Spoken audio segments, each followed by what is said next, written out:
kill me and then resurrect me. A little changed, but at least alive. Yeah, all those readers who made me possible. Not only to philosophers who read holding their heads in their hands while developing complicated theories about the world. Not only to those old Greeks with their parchments unrolling into their laps. Whoever reads to learn, whoever reads to forget, to pass time, to endure, to resist, to discover, or to move on. Whoever. Yeah, whoever. I count on you to turn each one of these pages, wishing that just as I was introduced through reading into the mysteries of 3 dimensions, having been given only 2, that you shall slowly begin to understand the bi-dimensional world and discover the insights of Flatlanders, and that in this way we can change the course of history through laws of fiction.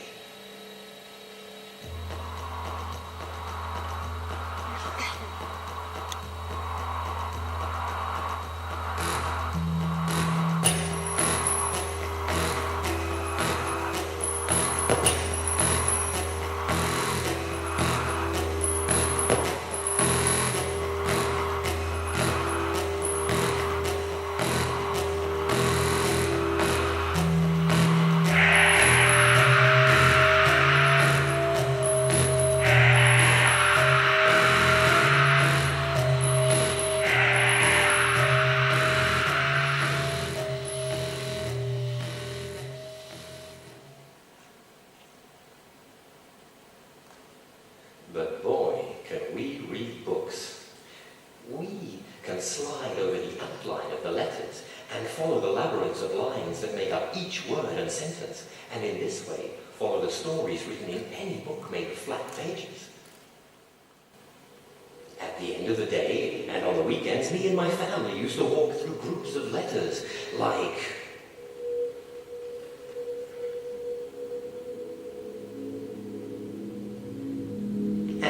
would be it. We could even visit exciting foreign emotions like Schadenfreude, Saudade, Tristesse, Pathos, Wabi Sabi. You are reading a book right now, right? Now, imagine I'm here inside the axis of the 2 lines that make up the letter X. Now, a little bit below that, yes, you'll see the shape of a triangle. Well, yeah, and some of you I know you're probably thinking, well, I see 4 unfinished triangles. That's what I'm talking about. Inside the axis there. Well, what you'll see first probably is a diamond. Then you cut the diamond in half and you have a triangle, you see. Now, you have to imagine that you could bring your eyes to the level of the page. Well, no, actually, it's very difficult. No, it's just simpler if we just tilt it. And this way, you come very close to our flat condition, and how we look at things. But the difference is that I'm very, very, very, very small. And so you have to imagine this line is shorter. So short, in fact, that for your eyes, I'm just a piece of information that looks like, well, not much really when I'm on my own, but if you get a lot of us together...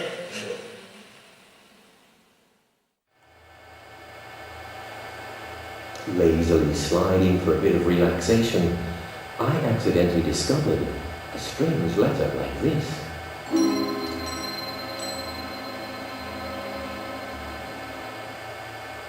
It was a Sunday.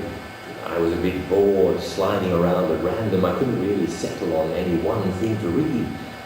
And I ended up in a police report. I discovered this. I couldn't believe what my body line was sliding through. This strange letter was a fingerprint. So this meant that somewhere James Bond, complete with martinis, beds, and blonde girls to go in the beds, and submarine cars with sophisticated gadgets, laser watches, creepy guys with bad teeth, and midgets with razor hats and so forth, all really existed. Every single thing that I had ever come across while sportively reading actually existed already somewhere else. And everything that was written was true.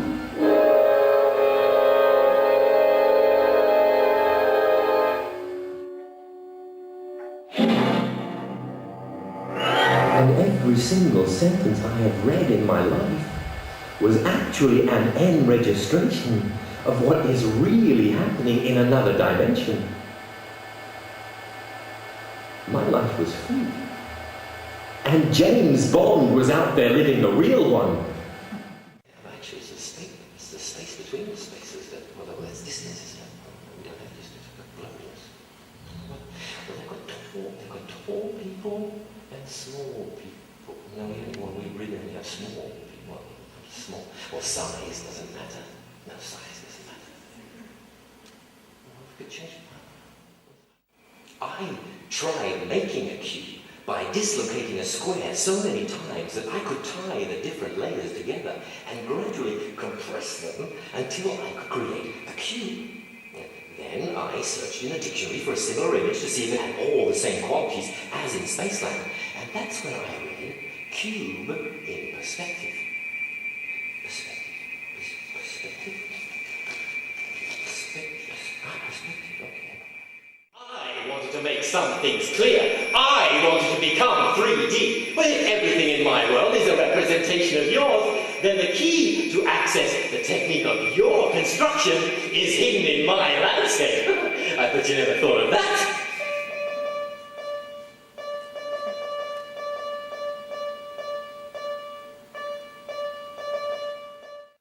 First, they give you a uniform and a flat bag, and they tell you not to lose it. Then they order you to go to the corner of the horizon line.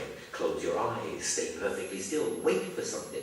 Well, so you wait, trying to stand still, but you cannot stand still because a strong wind starts pushing you towards the vanishing point. Well, now you're really fighting to stay still, but then you lose that, and desperate not to lose it, you drop the suitcase to try and grab it, and you lose the suitcase. You manage to grab it, but it falls open and it's full of letters that get blown everywhere. Then piece by piece you're taken away. Your lines, your shape, your headings, your footnotes, your punctuation. Euclides believed in intermissions. I guess you still need more detail than that, don't you? Euclides thought that from the eyes of observers, rays are launched into space, and fine grains of looking atoms melt and capture all information that's being observed. The rays spread and mix with the particles of air, cover all surfaces, and steal their images and transfer them back into the brains of the people with feelings. It's just like a constant rain. This is what I had seen when I was trapped outside the horizon line. Those were observational rays coming at me. And that means behind those rays there were eyes, and around those eyes there would be 3D bodies. Of course, I was going to Spaceland every time I was going to work. Unbelievable. How did I not think of this before? Every time I was going to work, I was going to the third dimension, pulled by the act of observation from the other side. One, you need a breath. You need a beat. To get a body, you need a breath. You need a beat. I was looking at you, and you were looking at me.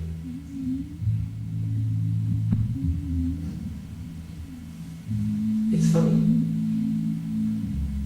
Some people live in windy places, constantly daydreaming about wonderlands, while dream worlders often wish for thunderstorms.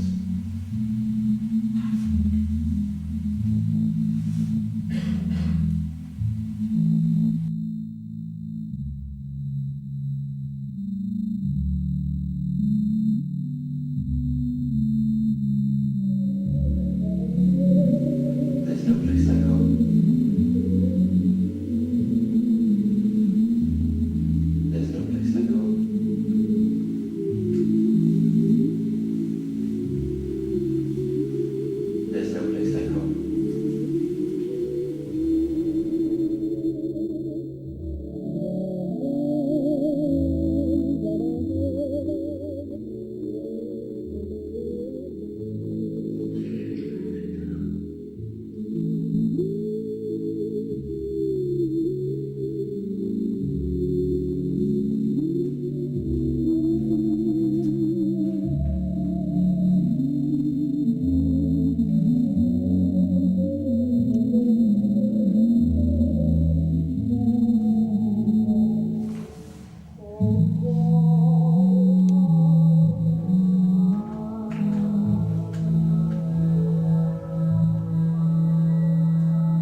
Yeah.